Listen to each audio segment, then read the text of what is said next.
एक तालुका एक क्लस्टर या योजनेचा मूळ उद्देशच असा आहे की ज्या तालुक्यांमध्ये एमआयडीसी नाही, ज्या तालुक्यांमध्ये उद्योगधंदे होऊ शकत नाही, अशा तालुक्यांमध्ये एक तालुका एक क्लस्टर अशी योजना आहे। असे 124 प्रकल्प असते तर ते कोणत्या कोणत्या तालुके आहेत त्याची यादी आपण द्यायला पाहिजे। ज्या तालुक्यामध्ये संगमनेरमध्ये एमआयडीसी नाही, हा क्लस्टर जर आमच्याकडे आला असता तर निदान काहीतरी हातभार याच्यातून रोजगार निर्मिती लागला असता। ही योजनेसाठी आपण एक कार्यान्वयन यंत्रणा जी आहे ती तयार करणार का?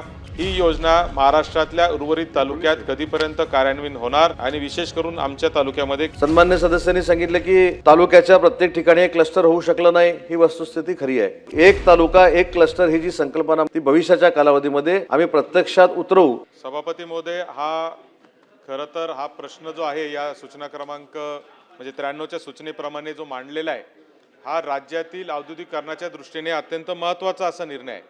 कारण ज्या राज्याच्या आणि केंद्राच्या धोरणातून खऱ्या अर्थाने एक तालुका एक क्लस्टर अशा नावाची एक योजना या ठिकाणी जाहीर करण्यात आली। खरं तर ही योजना आज जवळजवळ 20 वर्ष झाले जाहीर झालेली आहे। मात्र 2009-10 पासून केंद्राची योजना होती, 13-14ला राज्यामध्ये ही योजना आपण स्वीकारली आणि त्या पद्धतीने काम चालू आहे। आणि या योजनेचं मूळ उद्देशच असा आहे की ज्या तालुक्यांमध्ये एमआयडीसी नाही, ज्या तालुक्यांमध्ये उद्योगधंदे नाही, ज्या तालुक्यांमध्ये उद्योगधंदे होऊ शकत नाही, अशा तालुक्यांमध्ये ज्या पद्धतीने आता आपण वन डिस्ट्रिक्ट वन प्रोडक्ट अशी एक योजना केंद्राची चालू आहे, तशीच ही एक तालुका एक क्लस्टर अशी 2009-10ला आलेली योजना आहे।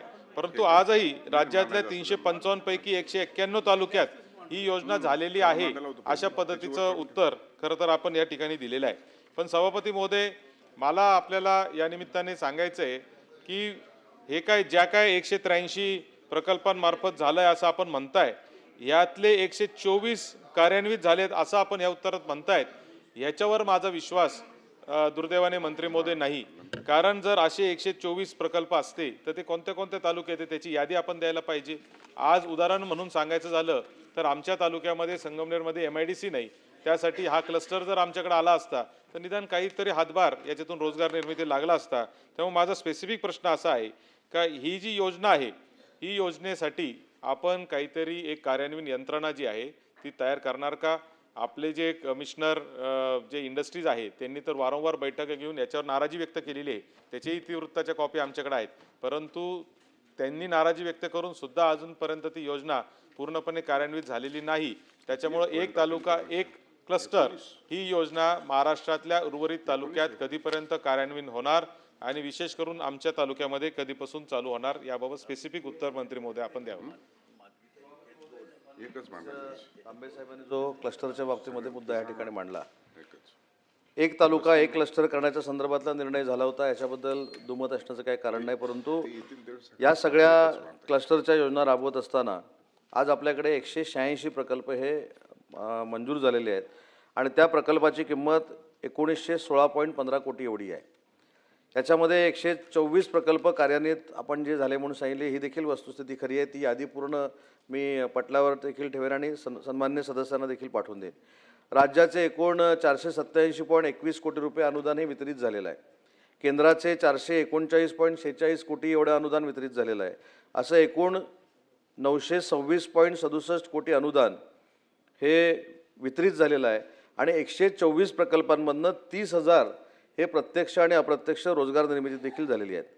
विदर्भामध्ये 124 पैकी 17 प्रकल्प हे विदर्भातले आहेत आणि त्या विदर्भातल्या प्रकल्पांना 120.18 कोटी रुपये अनुदान आपण वितरित केलेलं आहे। सन्मान्य सदस्यांनी सांगितले की तालुक्याच्या प्रत्येक ठिकाणी एक क्लस्टर होऊ शकलं नाही, ही वस्तुस्थिती खरी आहे। परंतु ही वस्तुस्थिती खरी असताना त्याच्यामधल्या अडचणी देखील आहेत, त्या देखील आपण समजून घेतल्या पाहिजेत। त्याचा आराखडा तयार करत असताना राज्य शासनाकडनं आपल्याला अनुदान पाहिजे की केंद्र शासनाकडनं अनुदान पाहिजे, हे देखील क्लॅरिफिकेशन आपल्याला द्यावं लागतं।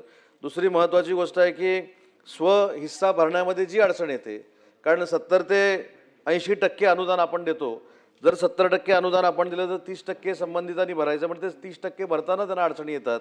या अडचणी जर दूर झाल्या तर ही क्लस्टर व्हायला काही अडचण येणार नाही। काही प्रकल्पांची मशिनरी, सन्मान्य सभापती महोदय, काही प्रकल्पांची मशिनरी म्हणण्यापेक्षा माझ्या जिल्ह्यातली जर उदाहरण द्यायची झाली तर अनेकांनी ही मशिनरी परदेशातून आणण्याचा निर्णय घेतला होता परंतु ही परदेशातनं मशिनरी आणत असताना क्लिअरन्सचे जे विषय आहेत त्याच्यामुळे देखील या क्लस्टरला अडचणी निर्माण होतात. त्याच्यामुळे काही संयुक्तिक कारणं जी आहेत याच्याकडे देखील आपल्याला दुर्लक्ष करून चालणार नाही.